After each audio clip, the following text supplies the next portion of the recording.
السلام علیکم ورحمۃ اللہ وبرکاتہ نحمدہ ونصلی علی رسولہ الکریم اما بعد فاعوذ باللہ من الشیطان الرجیم بسم اللہ الرحمن الرحیم نبی پاک صلی اللہ علیہ وآلہ وسلم پر درود السلام الصلاۃ والسلام علیک یا رسول اللہ الصلاۃ والسلام علیک یا حبیب اللہ الصلاۃ والسلام علیک یا شفیع اللہ وعلی آلک وصحابک اہل بیتک یا محمد رسول اللہ صلی اللہ علیہ وآلہ وسلم۔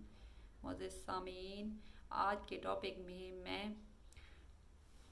اس احادیث مبارکہ کی روشنی میں والدین کی خدمات کے بارے میں بیان کر رہی ہوں، جس کا کچھ یوں بیان کیا گیا ہے عنہ قال رسول اللہ صلی اللہ علیہ وآلہ وسلم زاغم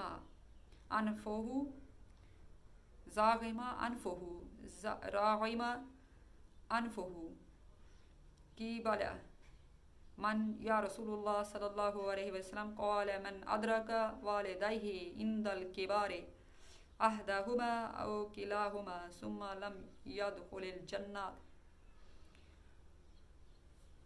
جس کا ترجمہ کچھ یوں ہے اور ان سے روایت کیا گیا ہے کہ اللہ کے رسول اللہ صلی اللہ علیہ وآلہ وسلم نے ارشاد فرمایا، اس شخص کی ناک خاک آلودہ ہوگی، اس شخص کی ناک خاک آلودہ ہوگی، اس شخص کی ناک خاک آلودہ ہوگی۔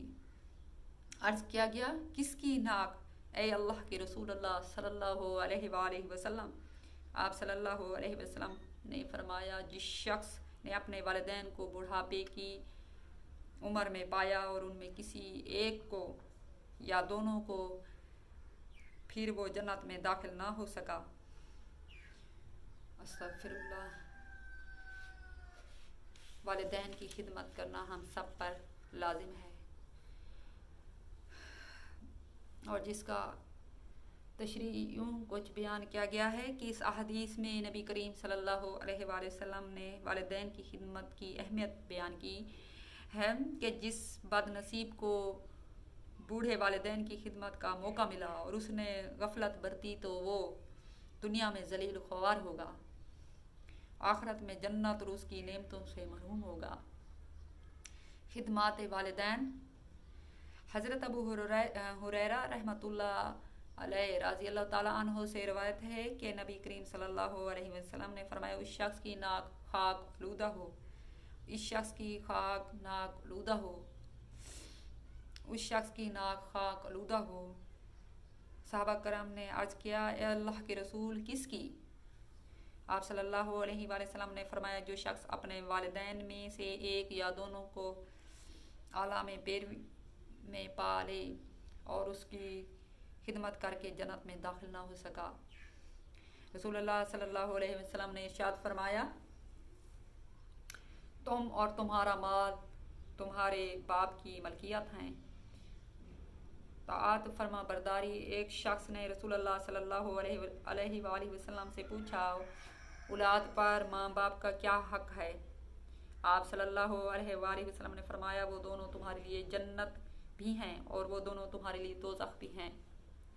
اگر تم ان کی فرما برداری کرو گے تو ان کی نیک دعائیں تمہیں جنت ضرور پہنچائیں گی، لیکن اگر تم ان کی نافرمانی کرو گے تو ان کی بد دعائیں ضرور تمہیں جہنم میں لے جائیں گی۔ آپ صلی اللہ علیہ وآلہ وسلم نے فرمایا، جو شخص اللہ کی رضا کی خاطر اپنے والدین کی نافرمانی فرما برداری میں صبح کر دیتا ہے تو اس کے لیے جنت کے دروازے کھول دیے جائیں گے۔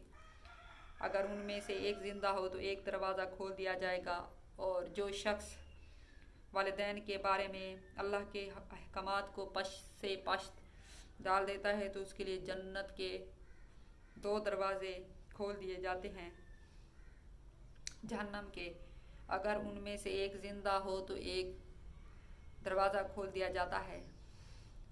والدین سے حسن سلوک۔ قرآن کریم میں ارشاد فرمایا گیا ہے، وَاعْبُدُوا اللَّهَ وَلَا تُشْرِكُوا بِهِ شَيْئًا وَبِالْوَالِدَيْنِ إِحْسَانًا، اور تم اللہ کی عبادت کرو اور اس کے ساتھ کسی کو شریک نہ ٹھہراؤ، والدین کے ساتھ احسان کرو۔ سورۃ النساء آیت نمبر 36 میں ہے۔ حضرت ابو ہریرہ فرماتے ہیں ایک شخص نے کہا یا رسول اللہ صلی اللہ علیہ وسلم میرے حسن سلوک کا سب سے زیادہ حقدار کون ہے؟ آپ صلی اللہ علیہ وسلم نے فرمایا تیری ماں۔ اس نے پھر پوچھا کون؟ آپ صلی اللہ علیہ وسلم نے فرمایا تیری ماں۔ تیسری بار اس نے دریافت کیا تو آپ صلی اللہ علیہ وسلم نے ارشاد فرمایا تمہاری ماں۔ چوتھی بار جب اس نے پوچھا تو آپ صلی اللہ علیہ وسلم نے ارشاد فرمایا تیرا باپ۔ اسی لیے ہم سب کو چاہیے کہ ہم بھی اپنے والدین کی خدمت کریں اور نبی پاک صلی اللہ علیہ وسلم کے حکم کے مطابق عمل کریں۔